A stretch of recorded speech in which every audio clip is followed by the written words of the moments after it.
Days of the Bagnold Summer, which is out Right. on Monday for streaming. So this is a kind of bittersweet coming of age tale based on the graphic novel by Geoff Winterhart. So Monica Dole and Earl Cave are Sue and Daniel Bagnold, the Bagnolds of the title, and they find themselves cooped up together during the weeks of a summer. His father is off in the US with a new partner. He thinks he's going to go to Florida to spend the summer there. Dad lets him down inevitably, and so they're stuck together. And basically, the film is about their relationship and the fact that at the beginning of the film they are completely and utterly at odds. She is sunny and encouraging and positive, and he is head to foot in black, lank hair, earphones in, death metal, thrashing away. And it is anyway. Here's a little clip just to give you a flavour of it. I don't know why I just can't wait until I'm back. Because you'll be jet-lagged and won't want to come into town, and you'll end up with no shoes to wear to the wedding. You know, what about those? No. What's wrong with them? Horrible. What's horrible about them? Everything. It's just a basic black shoe, isn't it? Exactly. I can't get anything right. You could let me wear my trainers. You're not wearing your trainers. Why not? They're black. Hardly.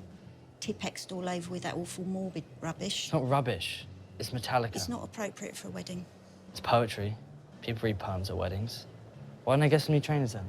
You are wearing proper shoes to this wedding. A wedding of two people I've never even met. You have met them, actually, Daniel. When you were 2, Judith saved you from choking on a grape. I don't remember. It was rather frightening, actually. Your face went blue and your eyes sort of bugged out. What the audience at home might not have heard is us both laughing through that clip. I hope that you like this film as much as I do. So I'll go first, and then I really like it. I think for a number of reasons. Firstly, I think Simon Bird's done a terrific job with the direction. He made a short film before, which is this kind of really odd little movie, and this really builds on the promise of that. At the center of the story and of the graphic novel is this weird sense of kind of intimate loneliness. These two people who are intimately bound together but are completely separated, and neither of whom incidentally are dressed for the summer.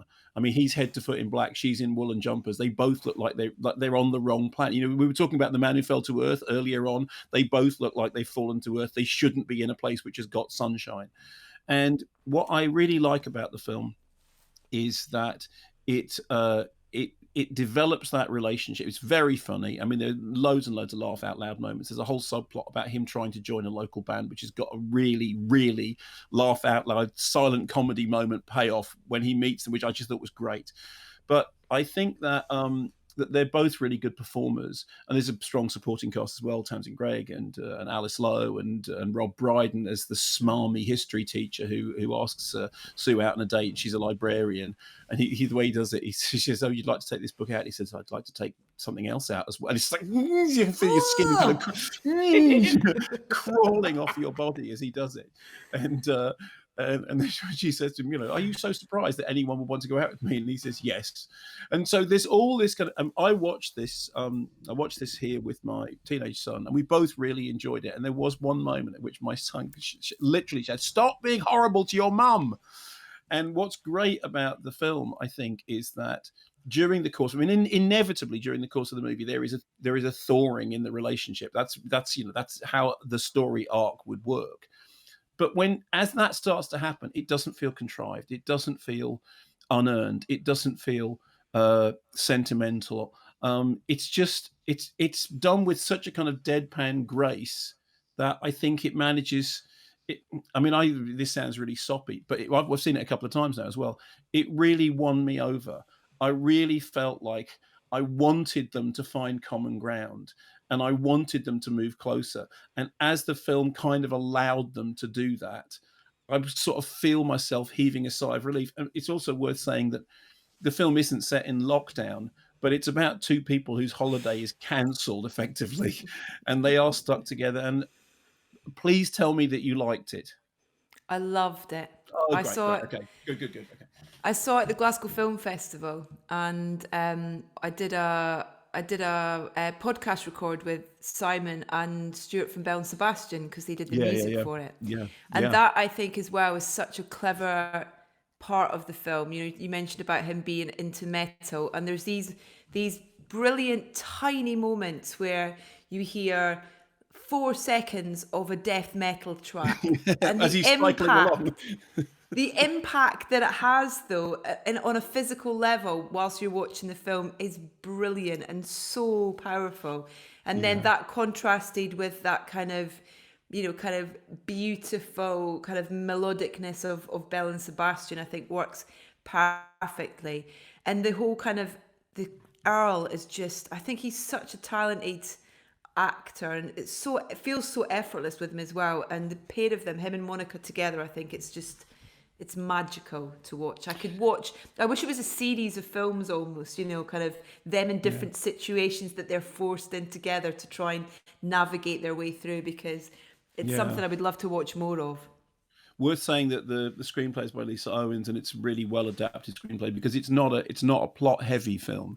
It's not a film. It's like, let's stand this next to the Atomic Oyen, in which it's like all going like this. It's like, no, the plot is fairly simple. They're stuck together. That's it. And actually knowing which bits of dialogue to use, when to have them talk, to when to, because so much of it is to, I know it's a fairly low budget movie, but it has quite a wide vision to it. It does lend this kind of slightly epic quality to this weirdly kind of suburban environment. And like those moments when you hear a bit of thrash metal, one of them is when he's cycling to go and meet the band. And it is just that 4-second burst. And it is a real kind of, it's suddenly you're inside his head. I know that they originally, the entire soundtrack was Belle and Sebastian. And then Simon Bird said what we wanted to hear a little bit of the sound that he's listening to. And when you hear it, this is not incidentally a comment on death metal, thrash metal, whatever it is. When you hear it, it's just like, okay, that's what's going on inside that angry head. There's a scene in it in which they have this really frosty confrontation, and it's played out against this blue sky and sea in the background, which just makes it all the more, it makes the loneliness all the more poignant. I'm so glad you feel that way about it. The soundtrack album, which I'm sure you've heard as well, has got little fragments of dialogue from the film as well. And it's lovely hearing. That. Yeah, me too. When you hear the Belle and Sebastian songs, you just hear her, her talking about the Metallica lyrics. I think it's a really charming film, and I really hope that it finds obviously it would have been opening in cinemas, but oddly enough, I think it's quite a good watch at the moment. Mm-hmm. I think it'll strike a chord at the moment with audiences at home.